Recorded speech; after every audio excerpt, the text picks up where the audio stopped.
Okay, so the Foucaults pendulum, often used to prove the spin of the Earth on its axis, and the premise is that you suspend a pendulum that's free to spin in any direction, and you set it off swinging, and the spin of the Earth below the pendulum is measured on some sort of measuring device, in this case a compass, and from an observer it appears over a certain time period, dependent upon where you are on the Earth, the pendulum seems to be moving around, in this case at the North Pole, clockwise. If we now traverse to the South Pole, you'll see that the opposite happens, and it indeed goes anti-clockwise. If you were to set one at the equator, then the swinging motion of the pendulum would indefinitely remain aligned, since it is always going to be the same with respect to the spin of the Earth on its axis. An extremely important requirement for the pendulum to be effective is for the bob to be as massive as possible. They're usually lead with brass coating to make them extremely heavy. You'd struggle to pick one of these things up. So the more massive the object, or the bob, the better the pendulum effect will be. So in order for the pendulum to work effectively, it requires a really tall building to suspend it from. Typically 15 metres upwards is ideal, but the longer the better. And they do appear to exist in the northern and in the southern hemisphere, and they do indeed, by all accounts, spin anti-clockwise in the southern hemisphere and clockwise in the northern hemisphere. It's pretty difficult to or time consuming to actually verify this, because you'd have to be stood there for hours on end to see any meaningful change, but I've got no reason to doubt they work, and they're said to work using the Coriolis effect, or the Coriolis effect acts upon them. So these were first publicly demonstrated in February of 1851 in the Paris Observatory.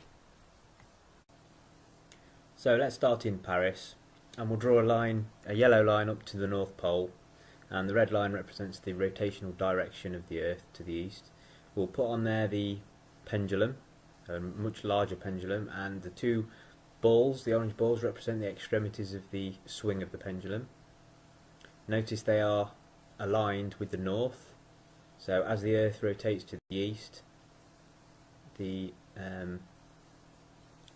pendulum wants to stay in the direction that it was originally swung, and the North Pole is still pointing north. So if you measure the angular difference between the first point and the second point, shown in green, you'll find that the angular speed is proportional to the sign of the latitude.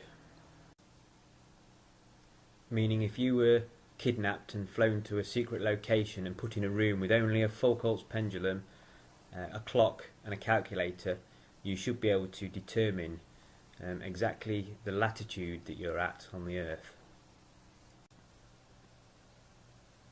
Now some Foucault pendulums, like the one in this picture, they have the 4 cardinal points marked on them, and some have the individual degrees, the 360 degrees in between as well.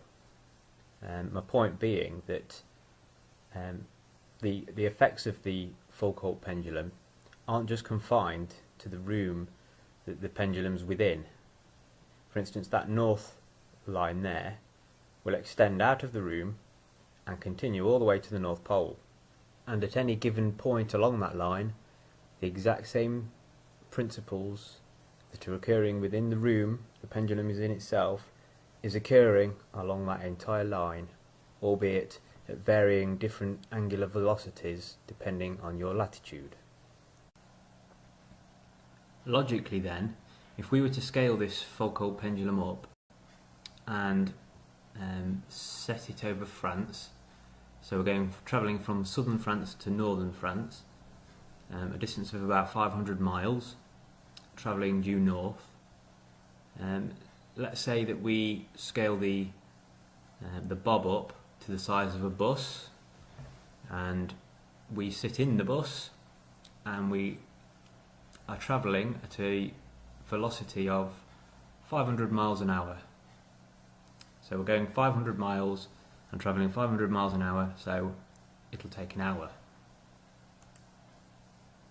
Now, assuming the pendulum was released from the south so that it is travelling exactly north, after 1 hour, will we still be travelling north? Or will we be travelling northeast, as the Foucaults Pendulum would dictate?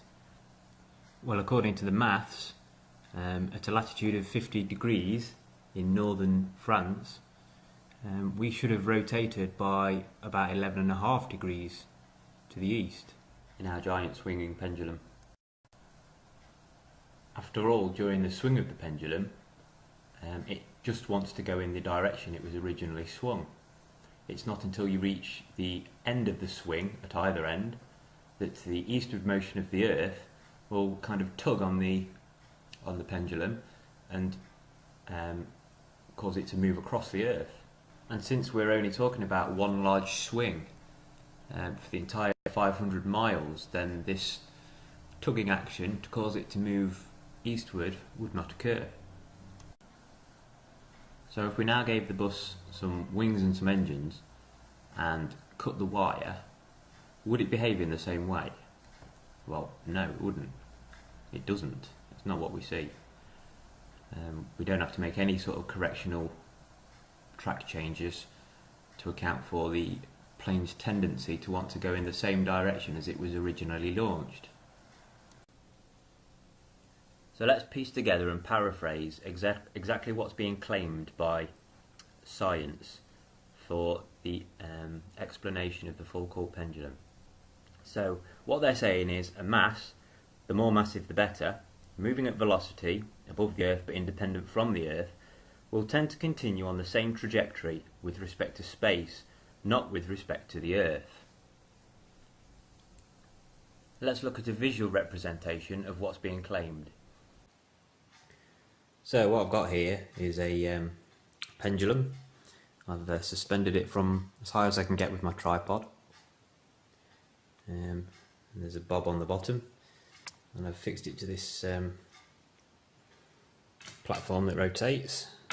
So I just want to show the effect of the Foucaults pendulum. So this would represent your destination, i.e. northern France. Let's say that's southern France.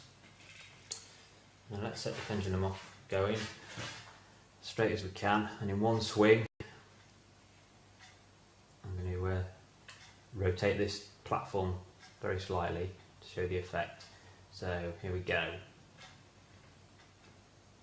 So it's moved, apparently the destination's moved left, and this pendulum is still swinging in the original direction that it was launched from. So that would be the 11.5 degree difference we calculated earlier. So I want to just point out that this motion here, that the fact that it appears to spin on the spot, it's not through any external force what is proposed. This is just purely where it wants to go. No force is being applied anywhere. The Coriolis effect is exactly that, an effect. The Coriolis acts on nothing. It's just an outcome, a visual outcome of what happens when an object moving at a velocity across another rotating object. That's all it is. So the Coriolis is just an effect. It's acting on nothing. There's nothing, no force acting to make it go in that, to make it spin. So what I want to know is, what is different about this mass than any other mass on this planet? What is it that's different about a pendulum that differs from a plane? If this was an aeroplane, if we go back and say that's the destination, This is an aeroplane. The aeroplane does this. The Foucaults pendulum does this. Why? What's different about this mass to an aeroplane? Well, I have my own theory on the matter, and I believe that there is no difference. In that initial first swing, there is absolutely no difference between an aeroplane and a pendulum, or any mass for that matter. It's my belief that the difference is that a pendulum is an oscillating object, and at the end point of the swing, when it reaches its extremity and it turns to come back, that's where I believe the spinning effect is coming from. Remember, there are vortexes, spinning vortexes everywhere in nature. In fact, magnetism is, by definition, a vortex. So the reason that an aeroplane doesn't behave the same way as a pendulum is that A, it's moving in a linear direction, there's no oscillating component to it, and B, the Earth isn't spinning. Then when you consider things like the Allais effect, which is the anomalous behaviour of pendulums during a solar eclipse, which some people claim to have witnessed, you start to think that perhaps this is a magnetic effect. Perhaps the solar eclipse creates some sort of electromagnetic disturbance. Unfortunately for me, however, being in the UK, we're not expecting another total solar eclipse until the year 2090, and the next deep partial eclipse won't be till 2026. That, and I haven't got a Foucaults pendulum, kind of prevents me from testing this phenomenon. But I am still testing my gyroscopes. If you watch my rigidity in space video, you'll see why, and why the gyroscope appears to behave very, very similar to a Foucault pendulum, in that it wants to remain rigid in the same orientation as it was originally spun up. So, I hope you enjoyed the video. Look out for the results of my gyro experiment, and thanks for watching.